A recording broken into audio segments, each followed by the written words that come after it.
Κυρίες και κύριοι, χαίρετε. Είναι η εκπομπή Γεωπολιτικά, μια περίληψη, μια σύνοψη των κυριωτέρων γεωπολιτικών εξελίξεων στην πατρίδα μας, στην περιοχή γύρω από την Ελλάδα, στην Κύπρο αλλά και σε ολόκληρο τον κόσμο. Θα ξεκινήσουμε τη σημερινή εκπομπή με μια απάντηση που έδωσε ο Υπουργός Εξωτερικών της Τουρκίας, ο Χακάν Φιντάν, σε ερώτηση ενός βουλευτή για το θέμα που είχε προκύψει τον Οκτώβριο με την Λαδοξέρα, ένα νησάκι που βρίσκεται στα όρια του νομού Εύρου, το οποίο είναι σαφώς εντός της ελληνικής επικράτειας, την κυριαρχία του οποίου όμως διεκδικεί και η Τουρκία. Τότε η Τουρκία είχε εκδώσει μία νότα για να κάνει άσκηση μεταπυρών, αεροναυτική άσκηση μεταπυρών στην περιοχή της Λαδοξέρας, η Ζουράφα. Η Ελλάδα εξέδωσε αντινόταμ και υπήρχαν ορισμένες δηλώσεις Ελλήνων αξιωματούχων για το θέμα της κυριότητας και της κυριαρχίας της Ελλάδος επί της Ζουράφας Παύλα Λαδοξέρας. Ρώτησε λοιπόν ο Τούρκος βουλευτής τον Υπουργό Εξωτερικών της Τουρκίας στο Κοινοβούλιο να του απαντήσει τι σημαίνουν αυτές οι δηλώσεις των Ελλήνων και γιατί επιτρέπει η Τουρκία, πώς δέχεται η Τουρκία να γίνονται τέτοιες δηλώσεις από την Ελλάδα σε ένα νησί που κατά την άποψη των Τούρκων είναι τουρκικό. Ο Τούρκος Υπουργός απάντησε, πήραμε την απάντησή του από τα πρακτικά της Τουρκικής Βουλής, την μεταφράσαμε. Έχει ιδιαίτερο ενδιαφέρον η απάντησή του, γιατί θίγει σε γενικές γραμμές το σύνολο των λεγόμενων ελληνοτουρκικών προβλημάτων στο Αιγαίο και καταλήγει σε ένα εξαιρετική σημασία συμπέρασμα, το οποίο θα σχολιάσουμε αμέσως μετά το βίντεο, στο οποίο θα παρουσιάσουμε την απάντηση του Τούρκου Υπουργού Εξωτερικών. Ας δούμε το βίντεο λοιπόν. Οι ανακοινώσεις των αρχών της Ελλάδας, στις οποίες αναφέρεστε, είναι άκυρες με βάση το διεθνές δίκαιο.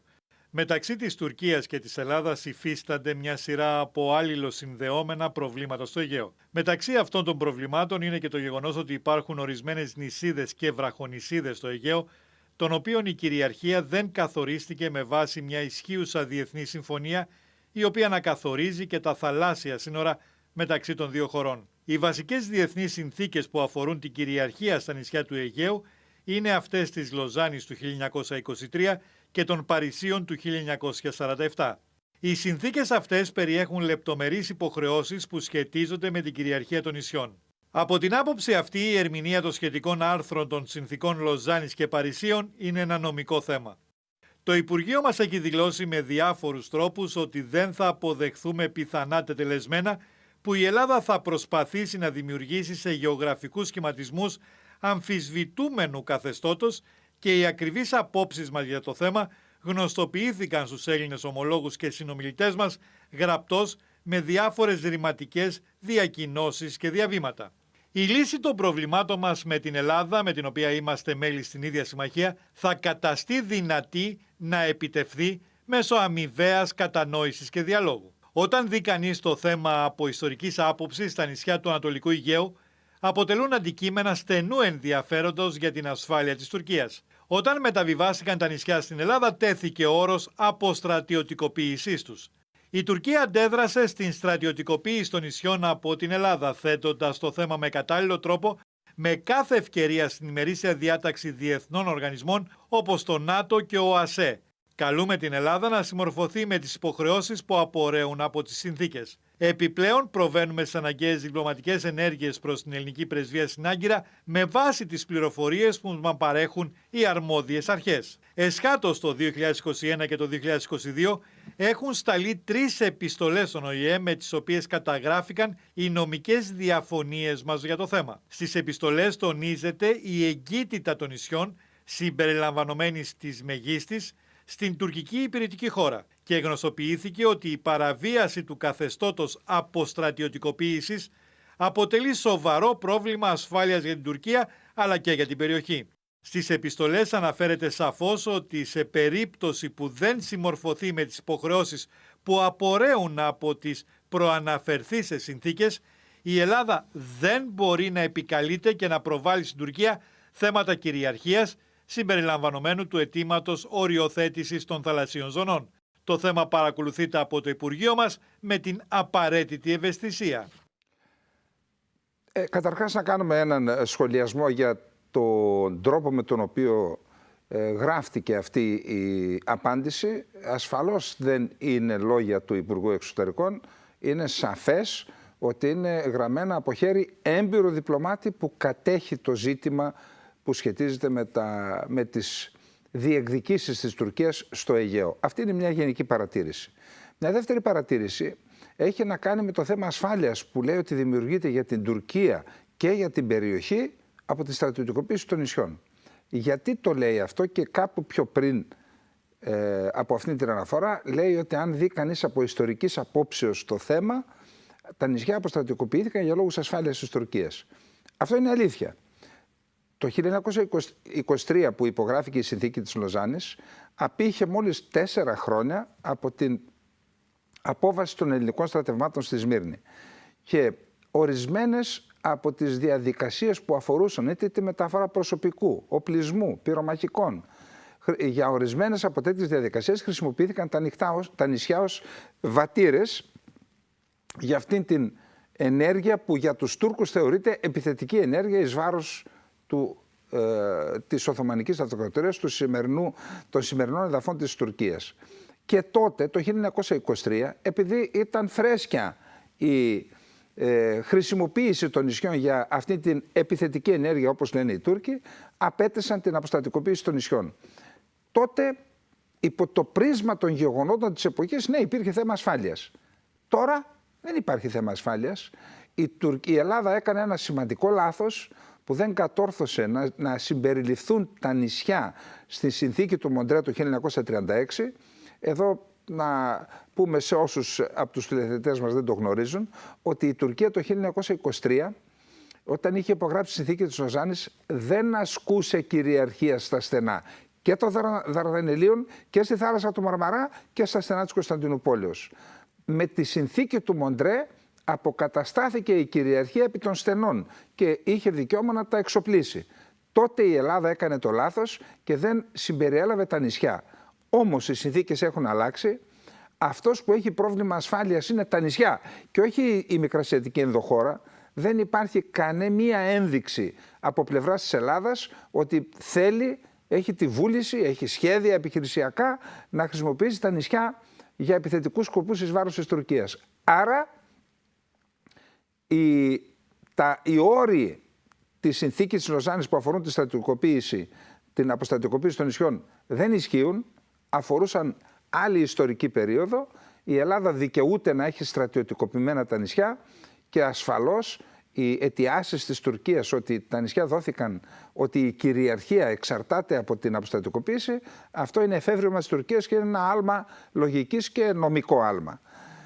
Άρα είναι σαθρά τα επιχειρήματα. Όμως θα έλεγα, και να πάω στην τρίτη παρατήρηση της απάντησης του Χακάν Φιντάν, υπάρχει ένα πολύ σημαντικό ζήτημα στο τέλος της απάντησής του που σχετίζεται φυσικά και με τις 3 επιστολές που έστειλε το Υπουργείο του, ο μόνιμος αντιπρόσωπος της Τουρκίας στον ΟΗΕ. Λέει, καταστήσαμε σαφές, λέει, στους συνομιλητές ότι όσο είναι στρατιωτικοποιημένα τα νησιά δεν δεχόμαστε επικλήσεις κυριαρχίας της Ελλάδας από των νησιών, δεν δέχονται δηλαδή ότι τα νησιά είναι ελληνικά και συμπεριλαμβάνεται σε αυτό και ζητήματα, συνομιλίες δηλαδή, οριοθέτησης των θαλασσίων ζωνών. Τι σημαίνει αυτό? Αυτό σημαίνει ότι υπάρχει ένα εκβιαστικό δίλημμα. Εάν θέλετε εκεί στην Αθήνα οι Έλληνες να μιλήσουμε, να αρχίσουμε συνομιλίες για την οριοθέτηση των θαλασσίων ζωνών, πρώτα θα πρέπει να έχουν αποστρατιωτικοποιηθεί τα νησιά. Αυτό πιστεύω ότι δεν ήταν ευρέως γνωστό στην Ελλάδα. Εμείς το καθιστούμε γνωστό με την εκπομπή μας, ότι οι συζητήσεις οι οποίες θα ξεκινήσει στις 11 Μαρτίου, μετά από λίγες μέρες, η Υφυπουργός Εξωτερικών, η κυρία Παπαδοπούλου, με τον Τούρκο ομόλογό της, στην ουσία είναι άνευ αντικειμένο. Γιατί το λέμε αυτό? Διότι ο ελληνικός λαός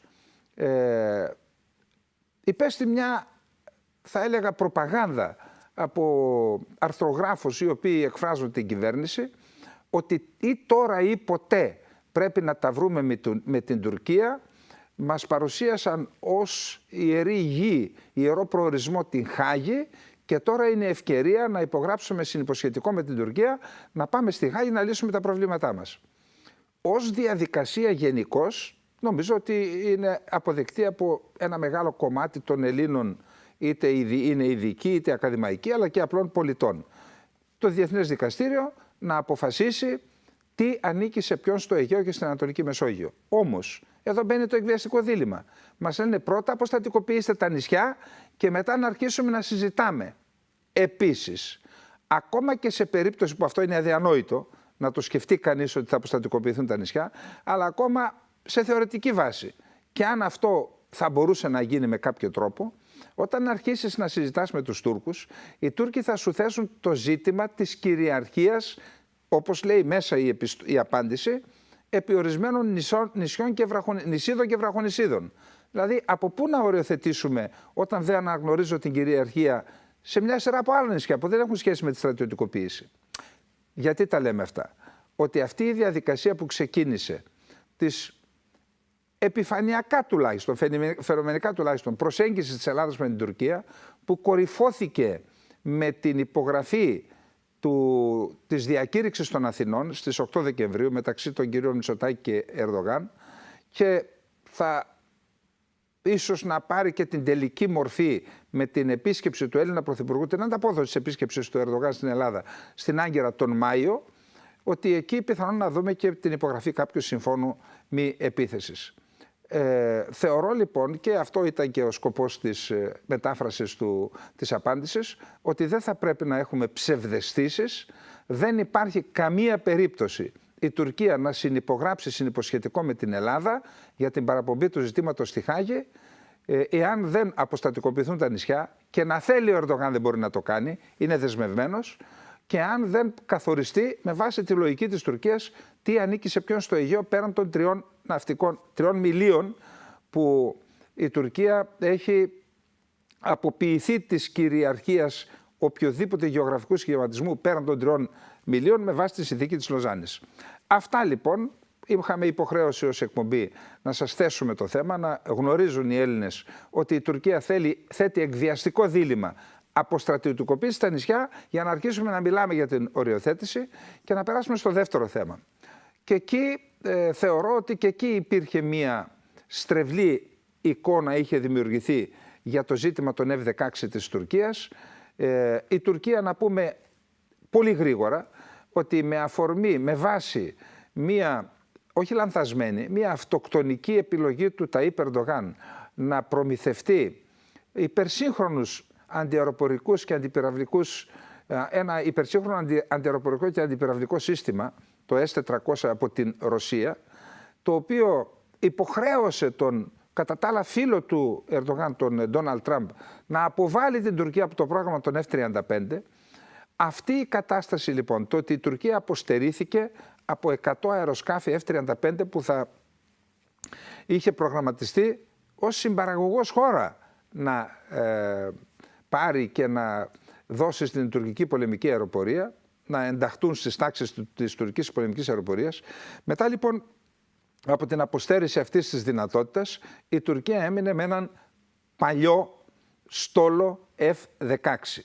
Την ίδια στιγμή η Ελλάδα και με την κυβέρνηση ΣΥΡΙΖΑ-ΑΝΕΛ, με την απόφαση τότε Τσίπρα Καμένου να εξυγχρονίσει 84 F-16 σε 4ης γενιάς Viper, αλλά και με την απόφαση της τωρινής κυβέρνησης, του κ. Μητσοτάκη, της προηγούμενης δηλαδή, του κ. Μητσοτάκη, να πάρουμε τα Ραφάλ από τη Γαλλία, έχουμε την εξής κατάσταση. Η Ελλάδα, η ελληνική πολεμική αεροπορία, ενισχυμένη με αεροσκάφη 4ης συν γενιάς, και η Τουρκία καθυλωμένη με αεροσκάφη 3ης γενιάς.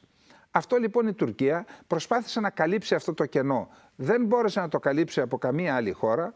Γνώριζε ο Ερντογάν ότι αν έπαιρνε ρωσικά αεροσκάφη θα έπρεπε να υπάρχουν δομικές αλλαγές στην τουρκική πολεμική αεροπορία και να διευρυνθεί το χάσμα με τη Δύση, και έτσι ξανακτύπησε την πόρτα των Ηνωμένων Πολιτειών της Αμερικής.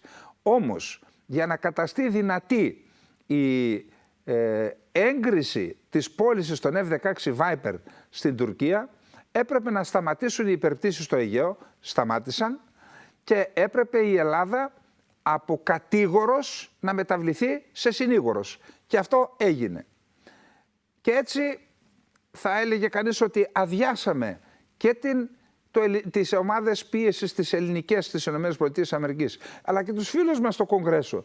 Τους αδειάσαμε, είδαν να χάνονται το έδαφος κάτω από τα πόδια τους αυτοί που μιλούσαν υπέρ των συμφερόντων της Ελλάδας, και έτσι τελικώς το Αμερικανικό Κογκρέσο αναγκάστηκε να δεχθεί, παίρνοντας κάποιες διαβεβαιώσεις από το State Department, να δεχθεί την πώληση των F-16 στην Τουρκία. Εκεί βρέθηκε ένας γερουσιαστής, έμεινε όρθιος, ο Ρον Πολ, ο οποίος έβαλε ερώτημα και ζήτησε να σταματήσει η πώληση των F-16 στην Τουρκία. Να δούμε λοιπόν στο βίντεο που ακολουθεί τι είπε πριν από λίγα 24 ώρα στο Κογκρέσο, υπερασπιζόμενος τις θέσεις του ο Αμερικανός γερουσιαστής.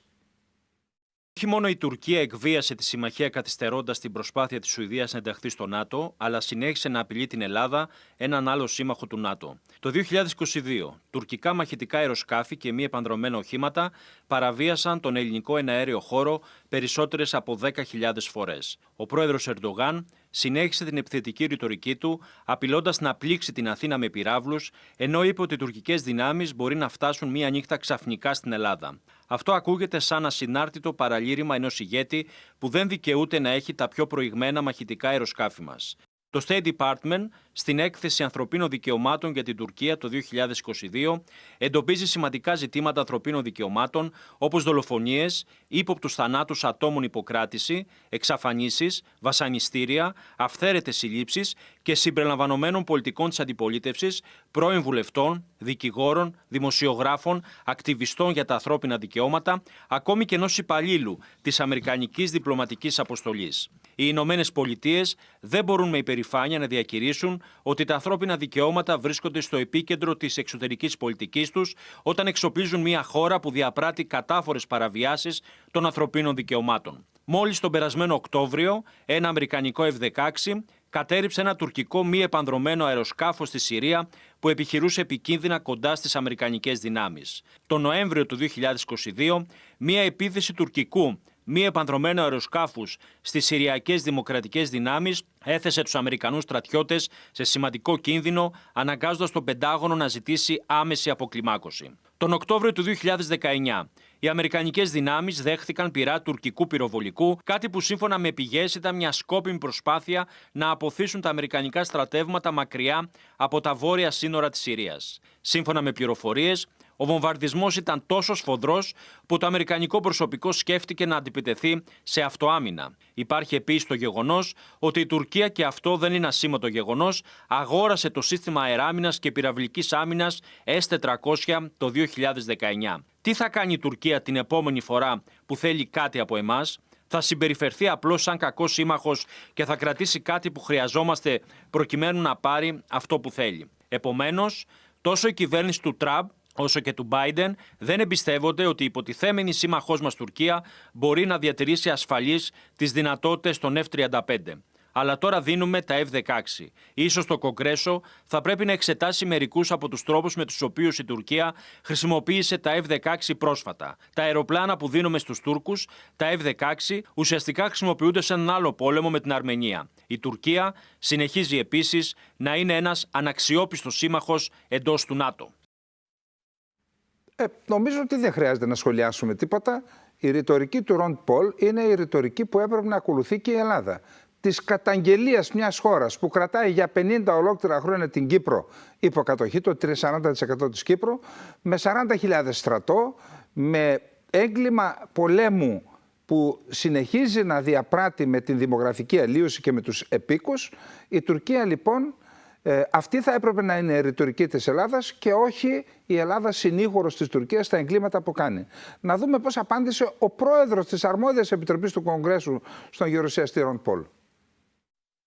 Η πιο πρόσφατη έκθεση του State Department για τα ανθρώπινα δικαιώματα στην Τουρκία εντόπισε σημαντικά ζητήματα, όπως αξιόπιστες αναφορές για εξαφανίσεις, βασανιστήρια, αυθαίρετες συλλήψεις και συνεχιζόμενη κράτηση δεκάδων χιλιάδων ατόμων, πολιτικών στελεχών της αντιπολίτευσης, πρώην βουλευτών, δικηγόρων, δημοσιογράφων και ακτιβιστών των ανθρωπίνων δικαιωμάτων. Επιπλέον, η Τουρκία έχει βάλει στο στόχαστρό τους εταίρους των ΗΠΑ και τις Συριακές Δημοκρατικές Δυνάμεις υπό την ηγεσία των Κούρδων και υποστήριξε το Αζερμπαϊτζάν και τον βάναυσο πόλεμό του πέρσι για την κατάκτηση του Ναγκόρνο Καραμπάχ. Δεν δίστασα να καταστήσω σαφές ότι η Τουρκία πρέπει να αλλάξει πορεία. Έχω συμβουλευτεί στενά με τα υψηλότερα επίπεδα της κυβέρνησης Biden σχετικά με αυτή τη μετάβαση εδώ και αρκετούς μήνες. Η έγκριση της πώλησης των μαχητικών F-16 από την κυβέρνηση Biden στην Τουρκία δεν ήταν μια απόφαση που έλαβα εύκολα ως πρόεδρος της Επιτροπής Εξωτερικών Σχέσεων της Γερουσίας. Είχε ως προϋπόθεση την έγκριση της Τουρκίας για την ένταξη της Σουηδίας στο ΝΑΤΟ. Η προϋπόθεση αυτή είχε εκπληρωθεί. Η τουρκική Εθνοσυνέλευση επικύρωσε το πρωτόκολλο για την ένταξη της Σουηδίας στο ΝΑΤΟ. Αυτό έρχεται σε μια κρίσιμη στιγμή. Ο πρόεδρος Πούτιν συνεχίζει τον βάναυσο πόλεμο στην Ουκρανία και απειλεί το ΝΑΤΟ και όλη την Ευρώπη. Δεδομένων των όσων διακυβεύονται, η ένταξη της Σουηδίας είναι ζωτικής σημασίας για το ΝΑΤΟ, όπως και η Τουρκία παίζει έναν ρόλο κλειδί για την άμυνα της νότιας πτέρυγας του ΝΑΤΟ, που φιλοξενεί μια σημαντική αμερικανική στρατιωτική παρουσία.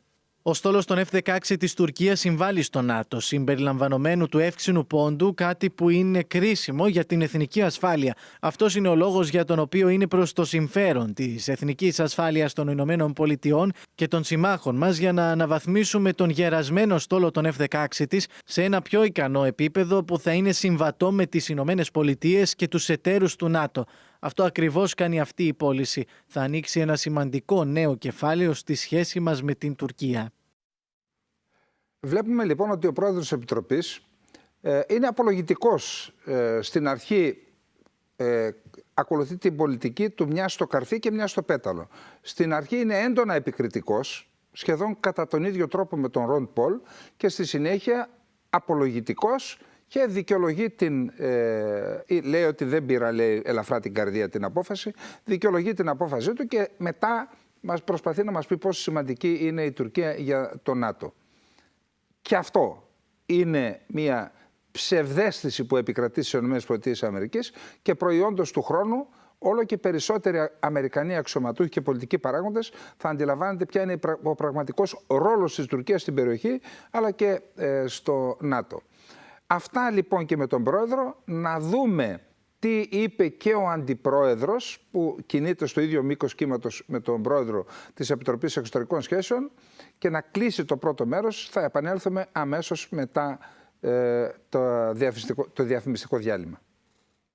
Δεν είμαι εδώ για να σας πω ότι η Τουρκία είναι ο καλύτερος εταίρος που είχαμε. Είναι μεν σύμμαχοι στο ΝΑΤΟ, αλλά για να είμαι ειλικρινής μαζί σας και τους το λέω πρόσωπο με πρόσωπο, δεν συμπεριφέρονται σαν σύμμαχοι και υπάρχει ένας μακρύς κατάλογος προβλημάτων. Αυτά άρχισαν με τους S-400 που ήθελαν να αγοράσουν.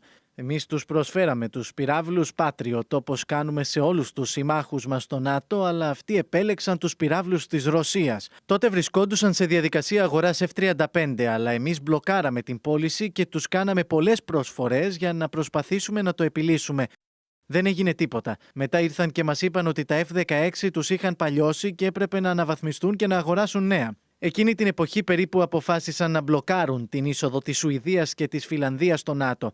Για πολύ μεγάλο χρονικό διάστημα η Τουρκία μπλόκαρε την ένταξη αυτών των δύο χωρών στο ΝΑΤΟ και εγώ μπλόκαρα την αγορά των F-16. Και οι διαπραγματεύσεις συνεχίστηκαν για πολύ καιρό. Μας έδιναν τη μία υπόσχεση μετά την άλλη και μετά τις αθετούσαν. Τελικά επέτρεψαν την ένταξη τόσο της Σουηδίας όσο και της Φινλανδίας και συμφωνήσαμε ότι θα προχωρήσουμε με το F-16.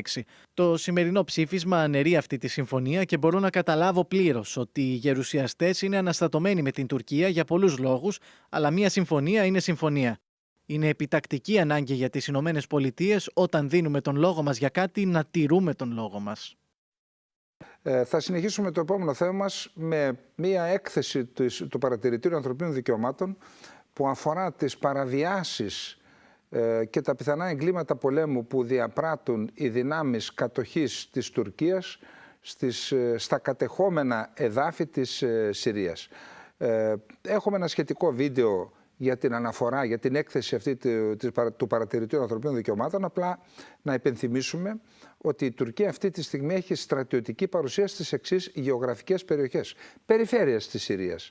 Στην περιφέρεια Ιντλίμπ έχει μια σειρά από παρατηρητήρια και συνεργάζεται με ακραίες ισλαμιστικές τρομοκρατικές οργανώσεις εκεί.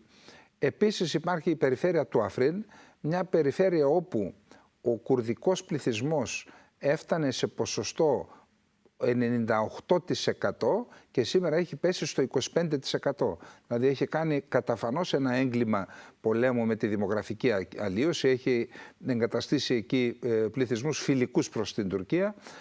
Η τρίτη περιοχή που η Τουρκία έχει στρατιωτική παρουσία είναι η περιοχή της Αλ-Μπαμπ και της Τζαραπλούς. Και η τέταρτη περιοχή είναι Γκύρε Σπί και Σερεκάνη. Σε 4 περιοχές λοιπόν έχει στρατιωτική παρουσία. Η Τουρκία έχει απλώσει τα πλοκάμια της σε αυτές τις περιοχές. Στα σχολεία διδάσκεται η τουρκική γλώσσα ως επίσημη γλώσσα μαζί με την αραβική. Η τουρκική λίρα έχει υποκαταστήσει το νόμισμα της δημοκρατίας της Συρίας. Γίνεται μία απόπειρα εκτουρκισμού αυτών των περιοχών.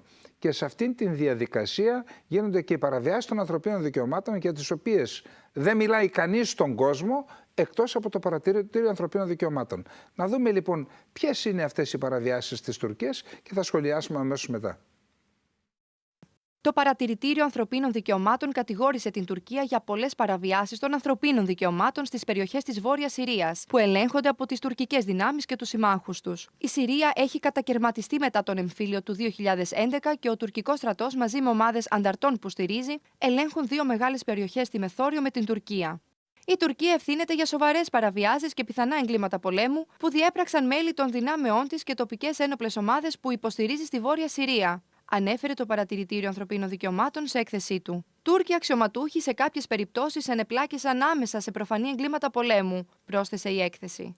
Επίσης, οι τουρκικές ένοπλες δυνάμεις και οι υπηρεσίες πληροφοριών κατηγορήθηκαν ότι εμπλέκονται στη διάπραξη και την επίβλεψη καταχρήσεων. Σύμφωνα με την έκθεση της μη κυβερνητικής οργάνωσης, οι καταχρήσεις και οι παραβιάσεις έχουν συνήθως στόχο άμαχους Κούρδους και οποιονδήποτε θεωρείται ότι έχει σχέσεις με τις κουρδικές δυνάμεις. Κούρδισσες που συνελήφθησαν και κρατήθηκαν κατήγγειλαν σεξουαλική βία, κυρίως βιασμούς. Η Άγκυρα θεωρεί τη βασική συνιστόσα των Συριακών Δημοκρατικών Δυνάμεων, όπου κυριαρχούν οι Κούρδοι, παρακλάδι των Κούρδων ανταρτών του Εργατικού Κόμματος του Κουρδιστάν, εναντίον των οποίων μάχεται. Οι Συριακές Δημοκρατικές Δυνάμεις ελέγχουν περιοχές γειτονικές με αυτές που βρίσκονται στα χέρια της Τουρκίας και των συμμαχικών της ομάδων. Σύμφωνα με την ίδια έκθεση, η τοπική στρατιωτική αστυνομία και ο Εθνικός Συριακός Στρατός, που υποστηρίζονται από την Άγκυρα, συνέλαβαν αυθαίρετα και κράτησαν, εξαφάνισαν δια της βίας, βασάνισαν και κακομεταχειρίστηκαν με άλλους τρόπους, επέβαλαν σε μη δίκαιες στρατιωτικές δίκες πολλούς ανθρώπους σε καθεστώς πλήρους ατιμωρησίας. Το Παρατηρητήριο κατηγόρησε εξάλλου την Τουρκία ότι απέλασε με συνοπτικές διαδικασίες χιλιάδες Σύρους πρόσφυγες που είχαν καταφύγει στο έδαφος της και τους έστειλε σε περιοχές της Συρίας τις οποίες ελέγχει. Εκατοντάδες χιλιάδες Σύριοι που ζούσαν σε υποτουρκικό έλεγχο περιοχές εκτοπίστηκαν, με ομάδες του Εθνικού Συριακού Στρατού να λαιλατούν και να κατάσχουν τις περιουσίες τους, σύμφωνα με την έκθεση. Παράλληλα, διευκρινίστηκε ότι έχει ζητηθεί από τις τουρκικές αρχές να σχολιάσουν τις καταγγελίες αυτές, αλλά προς το παρόν δεν έχουν απαντήσει. Να κάνουμε μία διευκρίνηση. Η έκθεση της Επιτροπής το Παρατηρητήριο Ανθρωπίνων Δικαιωμάτων μιλάει για 2 περιοχές. Δεν συμπεριλαμβάνει το Ιντλίμπ, ενοποιεί το Αφρίν με την Αλ-Μπαμπ και είναι μία περιοχή αυτή και άλλη περιοχή είναι Γκύρε Σπί Σερεκάνιε. Τώρα, θα ήθελα να κάνω μια παρατήρηση για αυτά που είδαμε στο βίντεο, στην έκθεση το Παρατηρητήριο Ανθρωπίνων Δικαιωμάτων. Ξέρετε, η συνηγορία της Ελλάδας για να ανοίξει τις πόρτες της Δύσης και να ξαναδεχθεί η Δύση την Τουρκία μετά από όλα τα εγκλήματα που έχει κάνει εις βάρος του ελληνισμού αλλά και αυτά που συνεχίζει να κάνει, στην προκειμένη περίπτωση γίνεται και συνενοχή. Ίσως κανένας ελληνικός τηλεοπτικός σταθμός δεν έκανε μία αναφορά στα εγκλήματα που διαπράττει η Τουρκία. Συνηγορία σημαίνει συνενοχή και πιστεύω ότι ο καθής από εμάς μπορεί να βγάλει τα συμπεράσματά του. Αυτό θα έπρεπε να είναι ίσως πρώτη-δεύτερη είδηση. Έχουμε δίπλα μας ένα γείτονα ο οποίος συνεχίζει τις πολιτικές γενοκτονίες που προηγουμένως τις άσκησε πάνω στα σώματα του ελληνισμού, των Αρμενίων, των Ασσυρίων, στην Κύπρο, στην Κωνσταντινούπολη, την Ύβρο, την Τένεδο και τώρα στους Κούρδους της Συρίας. Και να περάσουμε στο επόμενο θέμα. Το Διεθνές Δικαστήριο του ΟΗΕ με έδρα τη Χάγη έχει καλέσει 52 χώρες να παρουσιάσουν τις θέσεις και τις απόψεις του για το ζήτημα της κατοχής Παλαιστινιακών εδαφών από το Ισραήλ από το 1967.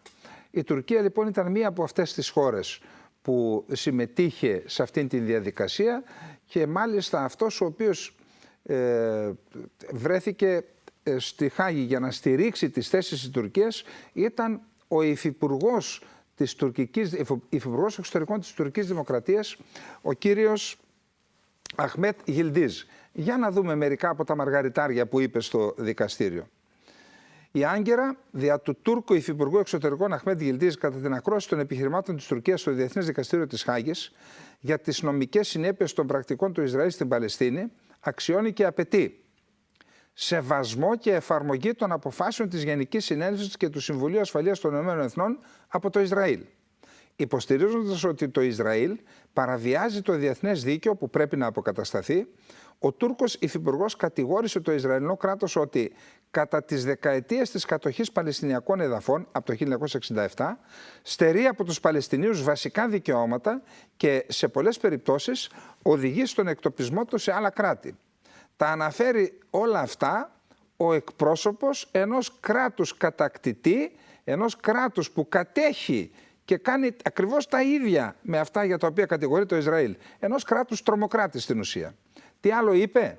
Κατήγγειλε το Ισραήλ για επικισμό. Επικισμός ασφαλώς γίνεται από το Ισραήλ, είναι γνωστό, είναι καταμετρημένη η έπικη στη Δυτική Όχθη. Όμως το ίδιο δεν πράττει η κατοχική Τουρκία. Αναφέρθηκε για ασέβεια και προσβολή χώρων θρησκευτικής λατρείας εκ μέρους των Ισραηλινών. Η Τουρκία τι κάνει στις κατεχόμενες περιοχές της Κύπρου?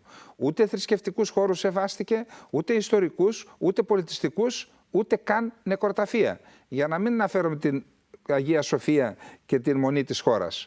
Περαιτέρω, ο Τούρκος Υφυπουργός Εξωτερικών κατήγγειλε ότι η Γενική Συνέλευση και το Συμβούλιο Ασφαλείας των Ηνωμένων Εθνών έχουν αποτύχει στην αποστολή τους για εφαρμογή του διεθνούς δικαίου, αλλά και των αποφάσεων και των ψηφισμάτων τους. Μα τι έκανε η Τουρκία στην Κύπρο? Δεν εφαρμόζει κανένα ψήφισμα των Ηνωμένων Εθνών. Καμία απόφαση για αποκατάσταση της ενότητας της Κύπρου, της Κυπριακής Δημοκρατίας. Δεν συμφωνεί, όπως αναφέρθηκε, με την αλλαγή συνόρων δια του πολέμου. Μα τι έπραξε στην Κύπρο με την εισβολή και την κατοχή εδαφών, τη στιγμή μάλιστα που θέλει να αναγνωριστεί το ψευδοκράτος και ως ανεξάρτητο κράτος? Αυτό δεν σημαίνει αλλαγή συνόρων δια της στρατιωτικής βίας. Ο Τούρκος Υφυπουργός Εξωτερικών έσπευσε πάντως να διευκρινίσει άλλη μία ανατολίτικη πονηριά, ότι αυτές οι απόψεις του δεν αφορούν τη νομική θέση της Τουρκίας σε άλλα θέματα που δεν σχετίζονται με τις πρακτικές του Ισραήλ, για να διασφαλίσει τη θέση της ως κατοχικής δύναμης στην Κύπρο, δηλαδή το κάνει. Δηλαδή στην Κύπρο, το Κουρδιστάν, τη Συρία δεν ισχύουν αυτά που λέει η Τουρκία, καθώς κατέχει εδάφη τους παράνομα και δια της επιβολής της στρατιωτικής δύναμης επιβάλλει την επεκτατική ιμπεριαλιστική της πολιτική. Αυτά λοιπόν και με την Τουρκία. Να πάμε στο επόμενο θέμα. Τι να πει κανείς? Τι να πει κανείς? Τι να πει κανείς? Πώς είναι δυνατόν η Τουρκία, η οποία έχει πράξει τα χειρότερα ακριβώς για τα ίδια θέματα που καταγγέλει το Ισραήλ, να έχει το θράσος να καταγγέλει το Ισραήλ όταν και η ίδια έχει διαπράξει τα ίδια εγκλήματα και συνεχίζει να τα διαπράττει? Η αμόχωστος είναι μπροστά μας, θα είναι το επόμενο έγκλημα. Να πάμε να δούμε τώρα τι γίνεται στον πόλεμο στην Ουκρανία. Η κατάσταση στα πεδία των μαχών, στα πολεμικά μέτωπα, μετά την κατάληψη της Αυντέευκα. Η Αυντέευκα είναι μια πόλη πολύ κοντά, είναι προέκταση του πολεοδομικού συγκροτήματος του Ντονιέτσκ. Είναι μια πόλη κρίσιμης σημασίας για την ασφάλεια του Ντονιέτσκ. Το Ντονιέτσκ, να θυμίσουμε ότι είναι η πρωτεύουσα της ομώνυμης περιφέρειας, η οποία αυτοανακηρύχθηκε από το 2014 σε λαϊκή δημοκρατία και από το Σεπτέμβρη πέρυσι ενσωματώθηκε στη Ρωσία μετά από σχετικό δημοψήφισμα αλλά και προεδρικό διάταγμα.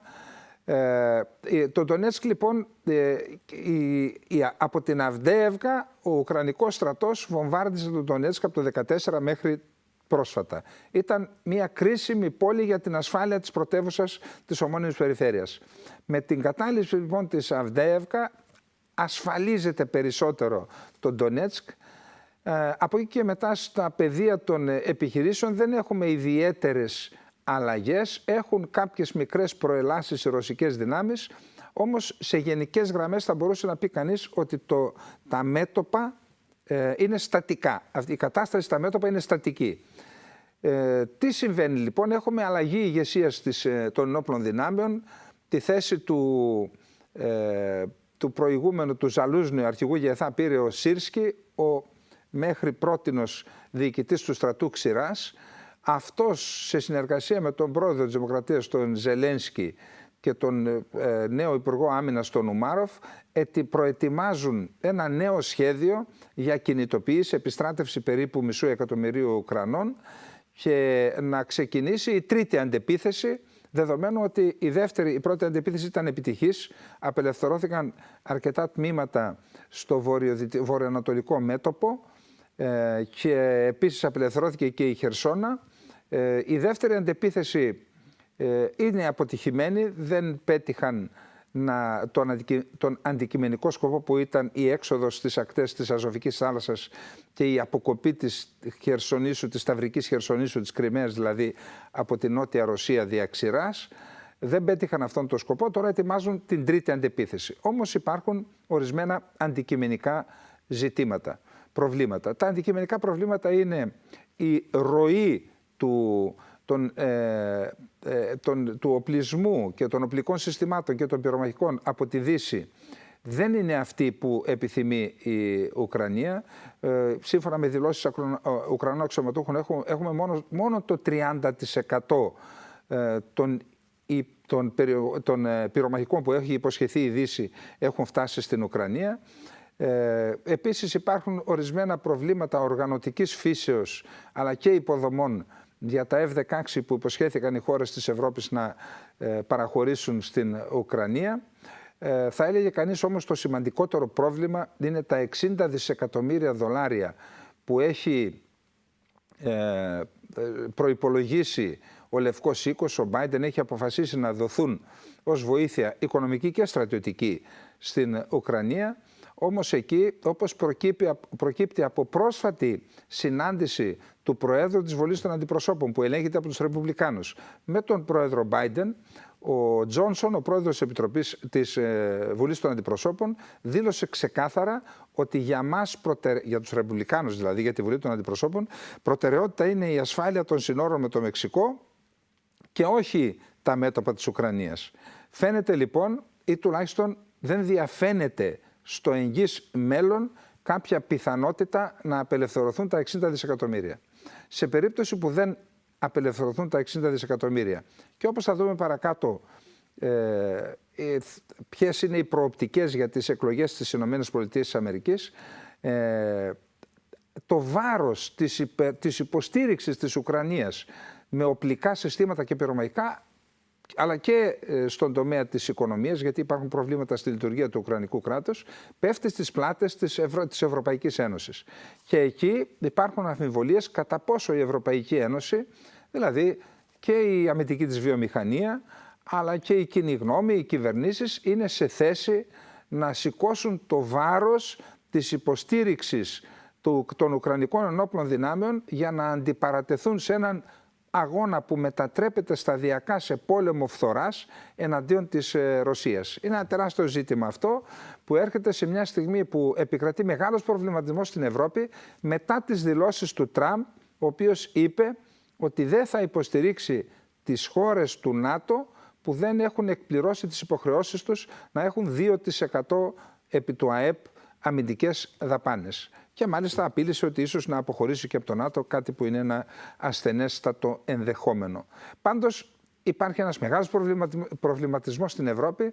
Η Ευρώπη νιώθει μόνη της και ανασφαλής απέναντι στις δυνητικές απειλές που δημιουργούνται μετά τον πόλεμο της Ουκρανίας και ακριβώς αυτός ο προβληματισμός εκτιμάται ότι όθησε τον Μακρόν να μιλήσει για την παρουσία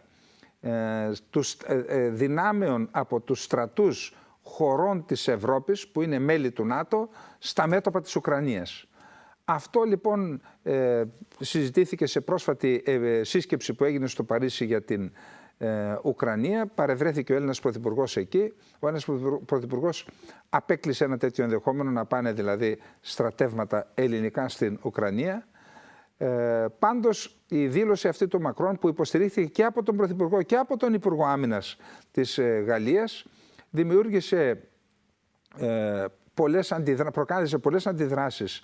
Είχαμε αρκετές χώρες της Ευρώπης, με πρώτη και καλύτερη τη Γερμανία, που αρνήθηκε την αποστολή στρατευμάτων, απέκτησε την αποστολή στρατευμάτων. Οι Γάλλοι από τη σειρά τους, από την πλευρά τους, λένε: είχατε αποκλείσει και την αποστολή αρμάτων και τη στείλατε, και αποστολή πυροβόλων και στείλατε. Μη λέτε μεγάλα λόγια. Τα βλέπουμε αυτά σε δηλώσεις.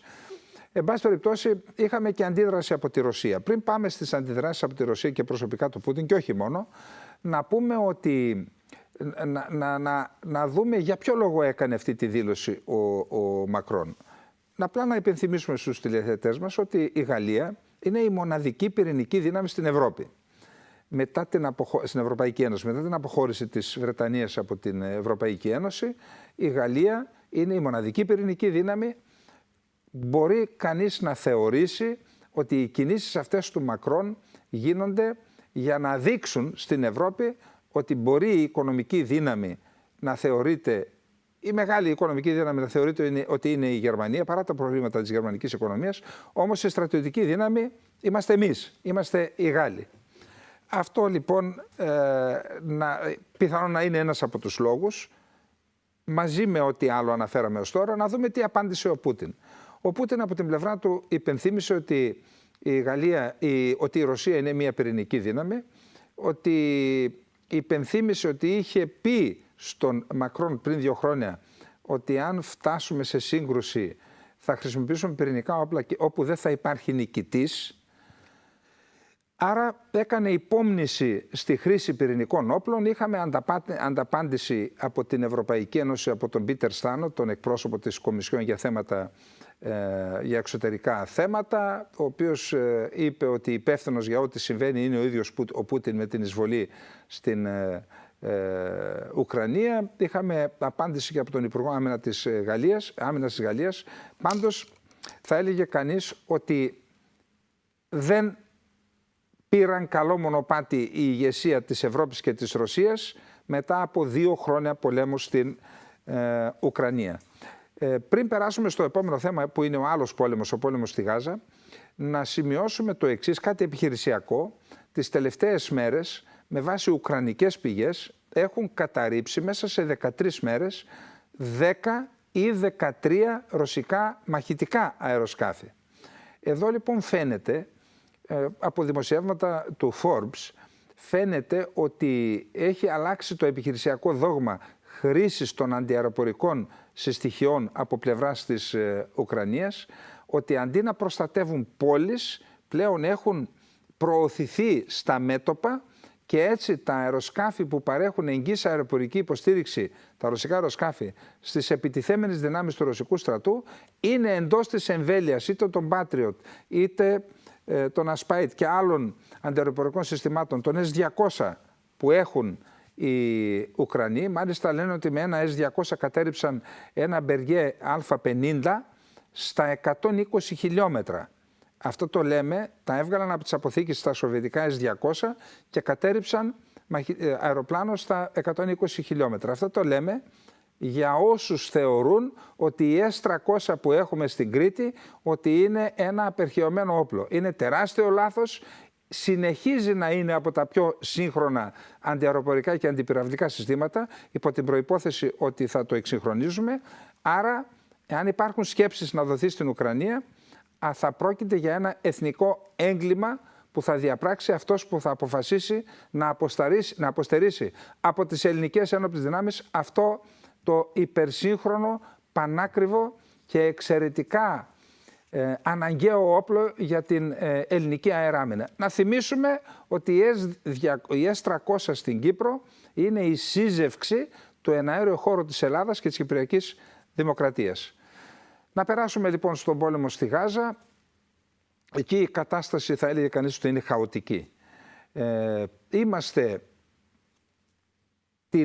στις 4 Μαρτίου, αναμένεται με βάση δημοσιεύματα και από την Ισραηλινή πλευρά και από την Αμερικάνικη και από την πλευρά των Αράβων και των Παλαιστινίων, αναμένεται μετά από λίγες ώρες να υπογραφεί η συμφωνία κατάπαυσης του πυρός για 6 εβδομάδες, δηλαδή θα διαρκέσει, θα υπερακοντίζει η συμφωνία τον μήνα του Ραμαζανιού που αρχίζει στις 10 Μαΐου. Άρα θα έχουμε μια κατάπαυση του πυρός για 6 εβδομάδες, στη διάρκεια των οποίων θα αυξηθεί η ανθρωπιστική βοήθεια, θα επιτραπεί να χτιστούν ή να επισκευαστούν οι φούρνοι, φαρμακεία κτλ.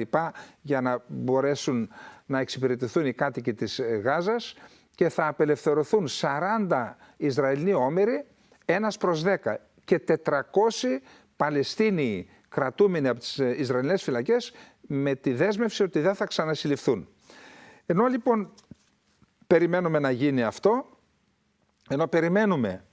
αυτό, είχαμε μια σφαγή 112 ανθρώπων στην πόλη της Γάζας, δηλαδή στη Βόρεια Γάζα, όταν 30 φορτηγά με την υποστήριξη του Ισραηλινού στρατού έφτασαν στην περιοχή για να διανύμουν ανθρωπιστική βοήθεια. Είχαμε λοιπόν συγκέντρωση ανθρώπων γύρω από τα φορτηγά και εκεί έπεσαν πυροβολισμοί. Δεν θα πούμε ποιος πυροβόλησε και γιατί ακόμα δεν είναι ξεκάθαρο. Οι ίδιοι Ισραηλοί λένε ότι εμείς ρίξαμε πυρά για να φύγει ο κόσμος για να μην ποδοπατηθεί. Οι Παλαιστίνοι λένε ότι ελεύθεροι σκοπευτές χτυπούσαν στο κεφάλι του συγκεντρωμένους. Σε πάση περιπτώσει είχαμε μια σφαγή 112 ανθρώπων και 700 άνθρωποι τραυματίστηκαν. Εάν είναι ενέργεια που έγινε στοχευμένα και σκόπιμα από το Ισραηλινό κράτος, κατά την άποψή μας εξυπηρετεί 2 στόχους. Ο πρώτος είναι να καταστεί αβίωτη η ζωή των Παλαιστινίων που έχουν απομείνει στη Βόρεια Γάζα, για να την εγκαταλείψουν, γιατί ο στόχος είναι να εκενωθεί η Γάζα από τους Παλαιστινίους. Αυτό είναι γνωστό, έχει διαρρεύσει και σχετικό σχέδιο. Και ο δεύτερος στόχος είναι να μην υπογραφεί η συμφωνία της Δευτέρας, της 4ης Μαρτίου, γιατί και στο Ισραήλ υπάρχουν κέντρα εξουσίας, δεν είναι ένα κέντρο εξουσίας, υπάρχουν κέντρα εξουσίας που έχουν τους δικούς τους στόχους. Κατά τα άλλα, αυτό που φέρεται να είναι αποφασισμένη η πολιτική και στρατιωτική ηγεσία του Ισραήλ είναι να επιχειρήσουν στη Ράφα ακόμα και μετά την εκεχηρία, καθότι στη Ράφα με βάση τον Ισραηλινό στρατό έχουν απομείνει 4 τάγματα της Χαμάς, να κάνουν δηλαδή στρατιωτική επιχείρηση και στη Ράφα, όπου υπάρχει περίπου 1,5 εκατομμύριο άνθρωποι. Είναι η τελευταία περιοχή στην οποία δεν έχει γίνει επιχείρηση μέχρι στιγμής. Εκεί υπάρχει το σενάριο να γκρεμιστούν τα τείχη που χωρίζουν τη Ράφα από την Αίγυπτο και να υποχρεωθούν αυτό το 1,5 εκατομμύριο, οι περισσότεροι, να φύγουν. Αν θέλετε να είστε ασφαλείς, φύγετε από αυτή την περιοχή, να φύγουν στην Αίγυπτο και από την Αίγυπτο να διανεμηθούν σε διάφορες χώρες της Βορείου Αφρικής και της Ευρώπης, όπως λέει το σχέδιο που διέρευσε εδώ και 2 μήνες, και ανάμεσα στις χώρες που θα υποδεχθούν Παλαιστίνιους είναι και η Ελλάδα. Αυτά και με τον πόλεμο στη Γάζα. Να πάμε στο τελευταίο μας θέμα, είναι η επιχείρηση Ασπίδες. Είναι η μεγαλύτερη στρατιωτική επιχείρηση που αναλαμβάνει η Ευρώπη. Ένας οικονομικός και πολιτικός γίγαντας, ένας στρατιωτικός νάνος. Εν πάση περιπτώσει, αποφάσισε να κάνει αυτή τη στρατιωτική επιχείρηση. Συμμετέχουν φρεγάτες από τη Γερμανία, για την Ελλάδα, ειδικά για τη φρεγάτα Ήβρο. Αυτά για τη σημερινή μας εκπομπή. Μέχρι την άλλη εβδομάδα να είστε όλες και όλοι καλά. Γεια σας.